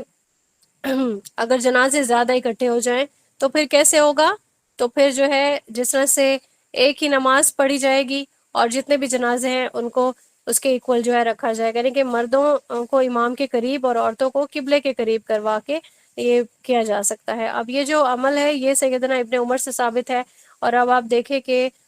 یہاں پہ جب مسجد حرام کی اگین میں مثال دوں گی کہ ایک ایک وقت میں کئی کئی جنازے پڑھے جاتے ہیں، ٹھیک ہے، تو اکٹھے ایک ہی بار پڑھا جاتا ہے اس میں۔ پھر اس کے بعد یہ ہے کہ نماز جنازہ پڑھنا کن اوقات میں ممنوع ہے؟ یہ وہی اوقات ہیں کہ جس میں ہم نماز نہیں پڑھتے، ٹھیک ہے۔ ابو داؤد کی حدیث ہے 3192 کہ سورج ابھی پورا بلند نہیں ہوا، یعنی پورا نکلا نہیں، ہاف ابھی نکلا ہے، ہاف اندر ہے، نہیں پڑھیں گے۔ اور دوپہر کے وقت جب زوال کا ٹائم جس کو کہا جاتا ہے نہیں پڑھیں گے، اور پھر سورج جب غروب ہونے والا ہوتا ہے اور وہ اچھی طرح غروب نہیں ہوا ہوتا تب بھی نہیں پڑھیں گے، ٹھیک ہے۔ ان اوقات کے علاوہ نماز جنازہ تمام اوقات پہ پڑھی جا سکتی ہے۔ پھر ایک چیز ہے نماز جنازے کے بعد اجتماعی دعا بالکل بھی ثابت نہیں ہے، نہ رسول اللہ صلی اللہ علیہ وسلم کی سنت تھی، نہ ہی صحابہ کرام کی سنت تھی۔ ایک اور سوال ہوتا ہے کہ کسی نے اگر سوسائڈ کر لی تو اس کی نماز جنازہ کیا پڑھائی جائے گی؟ جو بھی حاکم وقت ہوگا وہ خود اس کی نماز جنازہ نہیں پڑھے گا، ٹھیک ہے، تو باقی کوئی بھی پڑھ سکتا ہے۔ یا پھر کسی کے حد لگ گئی، لائک کسی کو رجم ہو گیا، ٹھیک ہے، کسی کو ایسی سزا دی گئی، یعنی کہ جو شرعی حد ہے، ٹھیک ہے، تو کیا اس کی نماز جنازہ پڑھی جائے گی؟ جی، اس کی بھی نماز جنازہ پڑھی جائے گی۔ صحیح مسلم کی 1295 یا پھر بخاری 6820، اس میں یہ چیز بیان ہے۔ پھر اس کے بعد ہے کہ اگر کوئی خیانت کرتے ہوئے پکڑا گیا یا اس کا پتہ چل گیا کہ یہ مال غنیمت میں خیانت کرتا تھا، کیا اس کی بھی نماز جنازہ پڑھی جائے گی؟ تو جی پڑھی جائے گی، یعنی کہ جتنے بھی مسلمان ہیں ان سب کی نماز جنازہ پڑھی جائے گی۔ ایون اگر کوئی کسی بچے کی پیدائش ہوتی ہے اور وہ مردہ پیدا ہوتا ہے، ٹھیک ہے، تو اس کی بھی نماز جنازہ پڑھی جائے گی۔ ابو داؤد کی 3180 حدیث ہے، اس میں یہ چیز واضح بیان کی گئی ہے۔ پھر اس کے بعد ہے کہ شہید کی، جیسے ہم نے دیکھا کہ شہداء کے لیے کچھ جو ہے ایکسیپشنل چیزیں تھیں، تو جو شہداء ہیں ان کی نماز جنازہ پڑھی جا سکتی ہے، ٹھیک ہے۔ بخاری کی 1344 حدیث ہے، یہ انشاءاللہ آپ کے ساتھ شیئر ہوگی۔ پھر اس کے بعد ہے کہ جیسے کہ کوئی کافر ہے یا کوئی منافق ہے، اس کے لیے یہ چیز جو ہے سورہ توبہ میں ہمیں ملتی ہے، آیت نمبر 84 اور 113 میں، کہ ان کے لیے کوئی بھی استغفار کیا جائے گا وہ جائز نہیں ہے، ٹھیک ہے۔ ان کی نماز جنازہ پڑھنا یا ان کے لیے استغفار کرنا، یعنی کفار کے لیے یہ چیز جائز نہیں ہے۔ اس کے بعد ایک سوال ہے کہ اگر تدفین ہو گئی اور پھر نماز جنازہ کیا پڑھی جا سکتی ہے؟ تو یہ چیز بھی ثابت ہے، بخاری کی 1340 میں یہ چیز جو ہے ثابت ہے۔ اور یہ جو واقعہ کہ رسول اللہ صلی اللہ علیہ وسلم نے، ایک خاتون تھی، ان کی جب وفات ہوئی تو ان کی جو ہے نماز جنازہ ان کی قبر پہ جا کے آپ صلی اللہ علیہ وسلم نے پڑھی تھی، یعنی کہ تدفین کے بعد۔ اور پھر غائبانہ جو نماز جنازہ ہے اس کے بارے میں بھی ہم جانتے ہیں کہ نجاشی کی جب جو نماز جنازہ تھی وہ غائبانہ طور پر ہوئی تھی۔ بخاری کی 1333 حدیث ہے، اس میں یہ چیز جو ہے بیان کی گئی ہے، ابو داؤد کی 3204 میں اور مسلم کی 951 میں، ترمذی 1022 میں یہ چیز بیان کی گئی ہے۔ اب یہ جو تدفین ہے، یہاں پہ تو ہم نے دیکھا نماز جنازہ کا، اب جو تدفین ہے، اگر کوئی کافر جو ہے اس کی وفات ہو جاتی ہے تو کیا اس کی بھی تدفین کی جائے گی؟ تو یہاں پہ نسائی کی ایک حدیث ہے 190، اس سے یہ چیز ثابت ہوتی ہے کہ اگر کوئی کافر ہے تدفین تب بھی اس کی جائے گی، یعنی کہ اس کو دبانا چاہیے مٹی میں۔ اور پھر یہ کہ جو کوئی بھی اگر کسی کی وفات ہوتی ہے تو اس کو قبرستان میں ہی دفن کرنا چاہیے۔ اب یہاں قبرستان کے بھی جو ہے وہ بھی کچھ بدعات ہیں، جیسے کہ کچھ لوگ اپنی زندگی میں ہی اپنے لیے قبر کھدوا لیتے ہیں، تو زندگی میں قبر نہیں کھدوا سکتے، یہ ایک بدعت ہے۔ اچھا، ایک اور چیز ہے کہ اب دیکھیں ڈیتھس ہو رہی ہیں قبرستانوں کے لیے، جو مختص کی ہوئی زمین ہوتی ہے اس میں جگہیں کم پڑ جاتی ہیں، ٹھیک ہے، تو جو یہ تدفین کرنے والے وہاں پہ جو مجاور جسے کہتے ہیں قبر کھودنے والے، ان کو آئیڈیا ہوتا ہے کہ کون سی قبر پرانی ہے پھر اس کے بعد اسی جگہ کو دوبارہ اس سے آس پاس والی جگہ کو کھود کے آپ نے جو ہے وہ اس پہ تدفین کی گئی. تو اس پہ بہت زیادہ جو ہے جھگڑا کرنا کہ نہیں یہ والی ہی تدفین کی جگہ ہونی چاہیے کیونکہ یہاں میرے اہل و عیال ہیں، یہ ساری چیزیں بھی بدعات میں آتی ہیں. لیکن جو ہے کچھ لوگوں کو یہ بھی دیکھا گیا ہے کہ وہ اپنی جگہ خرید لیتے ہیں، ٹھیک ہے، کہ میری یہ جگہ ہے. تو یہ ساری چیزیں، یہ چیزیں ثابت نہیں ہیں، ٹھیک ہے. اور یہ کہ اگر کسی کی ڈیتھ ہو جاتی ہے جہاں پہ، تو یہ بھی ثابت نہیں ہے کہ اس کو کسی دوسرے شہر میں منتقل کیا گیا. جہاں پہ کسی کی ڈیتھ ہوئی اس کو وہاں پہ تدفین اس کی ہو گئی تو یہ ایک بہتر عمل ہے. مسلمانوں کی جو قبرستان ہیں ان میں کفار کو بھی دفن کرنا جائز نہیں ہے. اور پھر روایات سے ملتا ہے کہ انبیاء علیہ السلام جہاں دفن ہونا پسند کرتے تھے وہاں ان کو اللہ تعالیٰ ان کو جو ہے وفات ان کو وہیں پہ دے دیا کرتے تھے، ٹھیک ہے. اور پھر یہ کہ یہاں ہم نے دیکھا کہ کسی دوسرے شہر میں منتقل جو ہے وہ کرنا ثابت نہیں ہے. پھر اس کے بعد قبر کے بارے میں ہم دیکھتے ہیں، قبر جو ہے وہ گہری ہونی چاہیے. بالکل اوپر سے جو قبر بنا لی اور ایسا لگتا ہے کہ خدا نہ خاصا اتنا ایکسیس ہو گیا اس قبر پہ کہ کوئی بھی جانور اگر آیا، جیسے جنگلی جانور وغیرہ قبرستان میں گھسے ہوئے ہوتے ہیں نا جانور، تو وہ آرام سے اس کو نکال لیتے ہیں تاکہ اپنا اس کو جو ہے اس کو کنزیوم کر سکیں، ٹھیک ہے. تو قبر کو ہمیشہ گہرا ہونا چاہیے. اور ہم یہاں پہ دیکھیں گے گوگل میں آپ لوگ سرچ کر سکتے ہیں کہ سنت کے مطابق قبر کیسی ہونی چاہیے. قبر گہری کھود لی، ٹھیک ہے، قبلہ رخ والی جو سائڈ ہے اس سائڈ کو مزید غار کی طرح کھود لیا، اتنی جگہ کہ جہاں پہ میت پوری آ سکے، ٹھیک ہے. وہاں پہ اس کو جو ہے دفن کیا گیا، پھر اس کے اوپر چھڑیاں ڈالی گئی. اور پھر کیا ہوگا، یہ سیف جو ہے کرنے کا ایک بہترین ایک طریقہ ہے. تو کوشش یہی ہونی چاہیے کہ سنت کے اکارڈنگ قبر جو ہے وہ بنائی جائے. نہیں ہو سکتی، جگہ کی کمی ہے یا کچھ بھی ایسا عذر آ جاتا ہے تو پھر اس پہ بہت زیادہ جو ہے وہ بحث و مباحثے کی بھی ضرورت نہیں ہے. کچھ کچی اینٹیں، ہم نے ابھی کچھ ٹائم پہلے ایک حدیث دیکھی کہ کچھ کچی اینٹیں لگانا جو ہے وہ جائز ہے. تو کچھ اینٹیں جو کچی ہیں وہ لگائی جا سکتی ہیں، لیکن وہی بات ہے کہ پکا کروانا وہ کہیں سے بھی ثابت نہیں ہے کہ قبر کو پکا کروا لیا جائے. تو آج کل تو کتبہ بھی لگ رہا ہوتا ہے نا، کتبہ لگا دیا جاتا ہے تاکہ نشانی لگے. تو اس کے لیے ہمارے پاس ایک بہترین مثال ہے جنت البقیع. وہاں پہ دیکھیں، آپ کو یہاں پہ جنت البقیع لکھیں گے گوگل پہ تو آپ کو نظر آئیں گی کیسی تھی انبیاء کی، صحابہ کرام کی قبریں کیسی تھی، ٹھیک ہے. وہاں پہ آپ کو وہ چیز بھی مل جاتی ہے. اچھا، پھر اس کے بعد ہے کہ ایک قبر میں ایک سے زیادہ انسانوں کو دفن کیا جا سکتا ہے. تو یہ چیز حدیث میں ہے، بخاری کی 1345 میں یہ چیز ثابت ہے، ٹھیک ہے. لیکن یہ ہے کہ کوئی اگر اس چیز کو پسند نہیں کرتا تو وہ قبر کو الگ بھی کر سکتا ہے، ٹھیک ہے. ایک قبر میں ایک انسان، یہ والا طریقہ بھی صحیح ہے. اچھا، اس کے بعد آتا ہے کہ جو میت کی تدفین ہے اس کے احکامات. اب جو میت ہے اس کو جو ہے مرد قبر میں اتاریں گے، ٹھیک ہے. یہ عورتوں کا اس میں ابھی ہم نے دیکھا کہ جو جنازہ ہے اس میں بھی عورتوں کو تھوڑا سا ڈسکریج کیا گیا، لیکن یہ ہے کہ حکم کی صورت میں نہیں کہ بالکل ہی احکام کی صورت میں جو ہے تاکید کی گئی ہو، بس مطلب اس طرح سے کہ ڈسکریج کیا گیا تھا. تو جو بھی اب جس طرح سے خاتون ہے تو اس کے جو محرم جو اس کے رشتے ہیں نا، یعنی کہ جو اس کا شوہر ہے، اس کا بھائی ہے، ٹھیک ہے، تو یہ قبر میں جو ہے اتارنے کا پہلا حق رکھتے ہیں، ٹھیک ہو گیا. اور شوہر اپنی بیوی کو دفن کر سکتا ہے، 1465 جو ہے وہ حدیث سے ثابت ہے. اچھا، پھر ایک چیز ہے کہ مسلمان جو ہے ان کو کسی بھی صندوق میں دفن کرنا یا تابوت میں، جس طرح سے کیا جاتا ہے. کبھی ہم نے کرسچنس کے لیے دیکھا گیا کہ تابوت میں وہ لوگ دفن کرتے ہیں، تو جو مسلمان ہیں ان کی تدفین ایسے نہیں ہوگی کیونکہ یہ چیز ثابت نہیں ہے. اب یہاں پہ ایک اور سوال آتا ہے کہ اگر کوئی غیر عورت ہے اور اس کو قبر میں اتارنا ہے تو اس کو جو ہے قبر میں کون اتارے گا؟ جو سب سے زیادہ پاکی کی حالت میں ہوگا. اچھا، ایک حدیث ہے یہاں پہ بخاری کی 1342 آپ کے ساتھ شیئر ہوگی. اس حدیث کو آپ دیکھ سکتے ہیں کہ رسول اللہ صلی اللہ علیہ وآلہ وسلم نے اپنے بیٹی کے جو ان کی جب تدفین ہوئی تھی ان کے لیے کیا معاملات کیے تھے. اور انہوں نے پوچھا تھا کہ رسول اللہ صلی اللہ علیہ وآلہ وسلم نے کہ یہاں پہ مجلس میں کیا کوئی ایسا آدمی ہے جو آج کی رات اپنی عورت کے پاس نہ گیا ہو،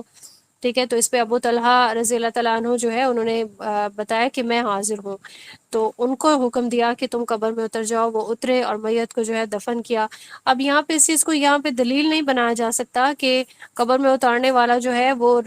اس سے پچھلی رات جو ہے وہ اپنی بیوی کے پاس نہیں گیا ہو، ٹھیک ہے، تو یہ صرف رسول اللہ صلی اللہ علیہ وآلہ وسلم کی بیٹی کے لیے یہ معاملہ تھا، ٹھیک ہے۔ پھر اس کے بعد ہم نے یہاں پہ ابو داؤد کی ایک حدیث آپ کے ساتھ شیئر ہوگی 3211 کہ میت کو قدموں کی جانب سے داخل کیا جائے گا، پھر ہمیں دعا ملتی ہے ترمذی میں 1046 میں کہ کون سی دعا پڑھنی چاہیے، ٹھیک ہے، تو یہ روایت آپ کے ساتھ شیئر ہوگی۔ پھر یہ ہے کہ میت کو جو ہے دائیں پہلو پر قبلہ رخ رکھا جائے گا، اس پہ تو اب یہ سب لوگوں کو پتہ ہوگا نا کہ دائیں طرف سے جو ہے دائیں پہلو جو ہے وہ قبلے کی سائڈ پہ رکھا جائے گا۔ اور پھر کچھ ایسے لوگ کرنے لگتے ہیں، میت کو قبر میں رکھا، اونچی اونچی آواز سے پھر وہاں پہ تلاوت کرنی شروع کر دی، کچھ لوگوں نے اذان کہنی شروع کر دی، یہ ساری بدعات ہیں، ایسا کچھ بھی نہیں کرنا ہوتا۔ اور پھر یہ کہ تدفین ہو گئی، ٹھیک ہے، تو قبر کے قریب بیٹھ جانا یہ جائز ہے، ٹھیک ہے، آپ بیٹھ سکتے ہیں۔ اور پھر یہ کہ جتنے بھی لوگ ہیں ان کو واعظ و نصیحت بھی کی جا سکتی ہے، یہ چیز بھی دیکھ کر سکتے ہیں۔ اور ایک اور حدیث ہے جو 1565 ہے کہ 3 لپ مٹی ڈالنا مستحب ہے، یعنی کہ کوئی اگر اس پہ مٹی ڈالنا چاہتا ہے تو وہ 3 چولہوں تک ڈالے، یہ مستحب ہے۔ پھر اب جو ہے کچھ بدعات ہیں کہ قبر کو بہت اونچا بنایا جاتا ہے، ٹھیک ہے، تو وہ چیز بھی غلط ہے۔ ایک حدیث ہے بخاری کی 1390، اس کو کوہان کی طرح بنایا جا سکتا ہے، ٹھیک ہے، کوہان نما بنانا یہ مستحب ہے۔ اور پھر یہ کہ قبر پہ جو ہے کوئی نشانی لگائی جا سکتی ہے، کوئی ایسا پتھر رکھ دیا جائے۔ ابو داؤد کی 3206 ہے حدیث، اس سے مراد کتبہ نہیں لینا چاہیے، ٹھیک ہے۔ باقی دیکھ سکتے ہیں آپ لوگ کہ نشانی کیسے لگا سکتا ہے، کوئی پتھر رکھ کے یا کچھ بھی ایسا کر کے۔ اس کے بعد قبر پہ جو پانی چھڑک رہے ہوتے ہیں لوگ، پھول ڈال رہے ہوتے ہیں، ٹھیک ہے، ان سب کا بھی کوئی چیز یہ چیز ثابت نہیں ہے۔ اب یہاں پہ پھول جو ہے پھول تو ہمیشہ سے ہے نا، ہمیشہ سے پھول تھے، تو کوئی اگر ثابت نہیں ہے پھول ڈالنا تو اس کا مطلب ہے کہ یہ بھی آج کی بدعت ہے۔ اگر کوئی اس نیت سے پھول ڈال دیتا ہے قبر پہ کہ بعد میں آنے والے جو ہے اس پہ آ کے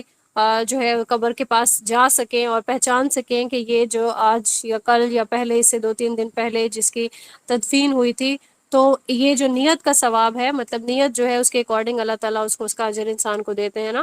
تو اس نیت سے پھول ڈالے جا سکتے ہیں، لیکن کسی اور نیت سے نہیں۔ اور پھر ایک اور چیز دیکھی جاتی ہے کہ مسور کی دال ڈالی جاتی ہے، ٹھیک ہے، پھول ہیں، ٹہنیاں ہیں۔ اب ایک حدیث ہے جو کہ میں انشاءاللہ وہ بھی شیئر کروں گی آپ سے، اس سے یہ چیز ثابت ہوتی ہے کہ رسول اللہ صلی اللہ علیہ وآلہ وسلم قبرستان سے گزرے تو انہوں نے 2 قبروں پہ جو ہے وہ ٹہنیاں لگا دیں۔ آپ کو یاد ہوگا کہ جب وہ یہ غسل والے معاملات ہم پڑھ رہے تھے اس میں یہ حدیث آپ کے ساتھ شیئر ہوئی ہوگی کہ جب ٹہنیاں لگائیں تو اس کا مطلب یہی ہے کہ رسول اللہ صلی اللہ علیہ وآلہ وسلم کو کچھ چیزیں اللہ تعالیٰ کی طرف سے وحی کر کے وہ سارے معاملات بتا دیے جاتے تھے کہ اس قبر میں اس انسان کو عذاب دیا جا رہا ہے۔ تو اگر ہم گزر رہے ہیں یا ہم میں سے کوئی جا کے قبر پہ کوئی ٹہنی لگا دیتا ہے گرین کلر کی، کہ جب تک کہ جو ہے ٹہنی گرین سے بالکل مطلب اس کا خزاں والا اس پہ معاملہ نہیں آ جائے گا تو عذاب ہٹا لیا جائے گا، تو اس کا مطلب ہے کہ ہم جو قبر کے اندر انسان ہے اس کے لیے حسن ظن نہیں رکھتے، ٹھیک ہے، ہم اس کے خلاف گمان کر رہے ہیں کہ اس آدمی کو عذاب ہو رہا ہے تو ہم اس کے عذاب کو دور کرنے کے لیے اس پہ ٹہنی لگا رہے ہیں، تو یہ بالکل بھی صحیح معاملہ نہیں ہے۔ اور پھر یہ کہ اگر کوئی شرعی عذر ہے تو قبر سے کسی کو نکالنا کی بہت ضرورت ہو رہی ہے تو نکالا بھی جا سکتا ہے۔ صحیح بخاری کی 1352 حدیث ہے، اس میں آپ دیکھ سکتے ہیں کہ کس لیے جو ہے صحابی رسول نے جو ہے وہ قبرستان سے اپنے جو والد کی جو قبر تھی اس کو کیوں کھولا اور کیوں نکالا۔ اچھا ایک اور چیز ہے کہ اگر انسان کا کوئی عضو کٹ گیا دوبارہ سے نہیں جڑ سکتا، ٹھیک ہے، تو اب اس کے ساتھ کیا کیا جائے؟ خدا نہ خاصہ کسی کی کوئی حد لگی، ٹھیک ہے، بازو کاٹنے کا حکم ہوتا ہے نا، ہم نے حدود بھی پڑھیں گے انشاءاللہ۔ اور ہم یہ جانتے ہیں قرآن کریم میں ہم نے پڑھا سورہ بقرہ میں کہ جب بھی چوری کے الزام میں ہم نے پڑھا کہ چوری کا اگر الزام ثابت ہو جاتا ہے، ٹھیک ہے، جرم ثابت ہو گیا تو پھر اس کا ہاتھ کاٹنے کا حکم ہے۔ اب اس ہاتھ کا کیا کیا جائے گا؟ اس سے جو ہے کاٹنے کے بعد مطلب جب کٹ گیا تو پھر کپڑے میں لپیٹ کے اس کو قبرستان میں اس کو دفن کیا جائے گا۔ یہاں پہ ہم نے یہ تدفین والا جو چیپٹر ہے یہ کمپلیٹ کر لیا ہے۔ بالکل جو آخری جو معاملات ہیں اس میں ہم دیکھ لیتے ہیں کہ قبروں کی جو زیارت ہے وہ کی جا سکتی ہے، خواتین قبروں پر جا سکتی ہیں زیارت کرنے، یعنی کہ قبرستان خواتین کا جانا منع نہیں ہے، اور یہ کہ کثرت سے نہیں جانا چاہیے کیونکہ کثرت سے قبروں کی زیارت کرنے والی عورتوں پر اللہ تعالیٰ کے رسول صلی اللہ علیہ وآلہ وسلم نے لعنت فرمائی ہے۔ اب یہاں پہ ہم نے یہ 3 احادیث ہیں انشاءاللہ شیئر ہوئی ہوں گی آپ کے ساتھ. ابو داؤد کی 3235 ہے، بخاری کی 1283 ہے اور 1574 ہے ابن ماجہ کی. یہ تینوں یہ جو ابھی بات ہوئی اسی سے ریلیٹڈ ہیں یہ حدیث. اور اگر کوئی زیارت کرنے کے لیے جا رہا ہے تو وہ کیسے کھڑا ہوگا؟ قبلہ رخ کھڑا ہوگا، ٹھیک ہے. اور پھر یہ کہ اہل قبور کے لیے دعا کی جا سکتی ہے، اور صحیح مسلم میں یہ دعا ملتی ہے 2255 میں. ہم نے یہ دعا کیسے پڑھنی ہے؟ یہ دعا ملتی ہے ہمیں السلام علیکم اہل الدیار من المؤمنین والمسلمین وإنا انشاء اللہ للاحقون اسأل اللہ لنا ولکم العافیہ. ٹھیک ہے، صحیح مسلم میں یہ ہمیں ملتی ہے، حدیث کے الفاظ ہیں یہ. تو ایسے دعا کی جا سکتی ہے، تو ایسے ہی دعا کرنا چاہیے. پھر یہ کہ اگر مسلمانوں کی قبریں ہیں وہاں جوتے جو ہے وہ پہن کر چلنا اچھا عمل نہیں ہے، کیونکہ رسول اللہ صلی اللہ علیہ وآلہ وسلم نے منع فرمایا. ابن ماجہ کی 1568 حدیث ہمیں ملتی ہے.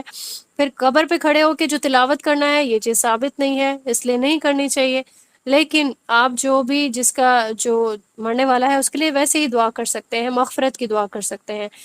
اور ہم نے یہ دیکھا کہ دعا کے لیے قبر والے کو وسیلہ بنانا بالکل بھی جائز نہیں ہے، ٹھیک ہے. یہ چیز ہم وسیلہ والے چیپٹر میں پہلے ہی دیکھ چکے ہیں. میت جس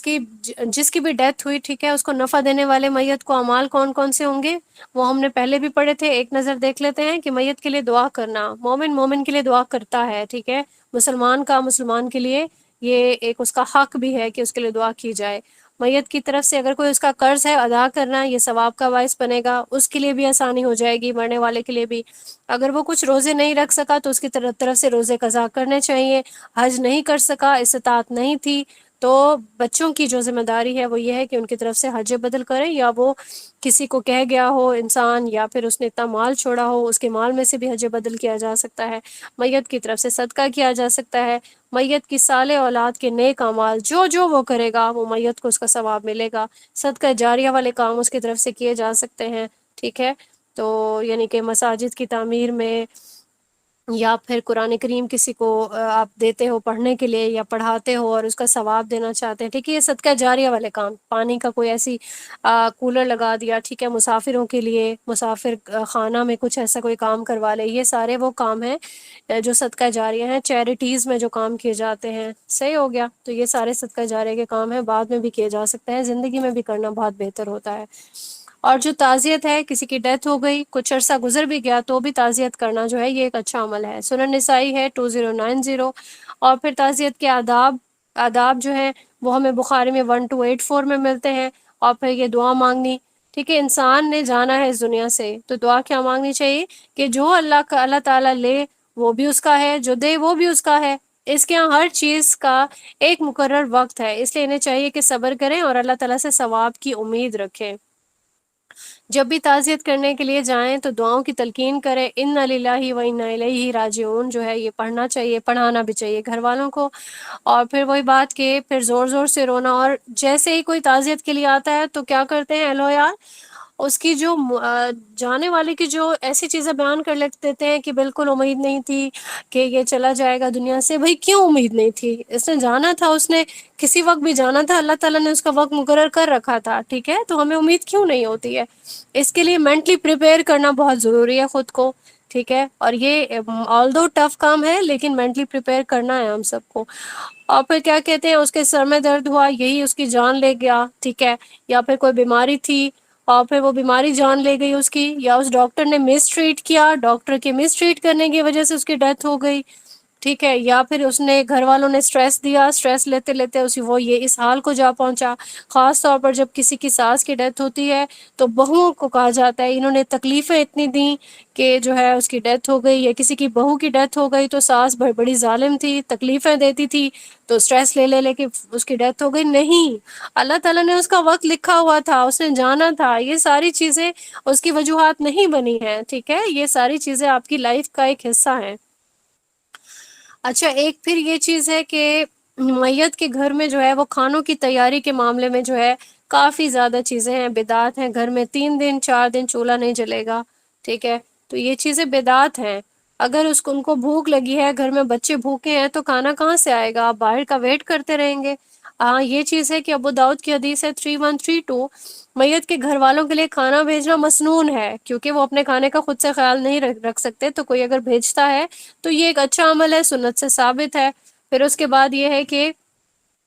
جو تعزیت کے لیے لوگ اکٹھے ہو رہے ہیں ان کے لیے دیگیں بنوائی جا رہی ہیں، بالکل بدعت ہے، ٹھیک ہے، یہ چیز نہیں ہونی چاہیے۔ پھر اس کے بعد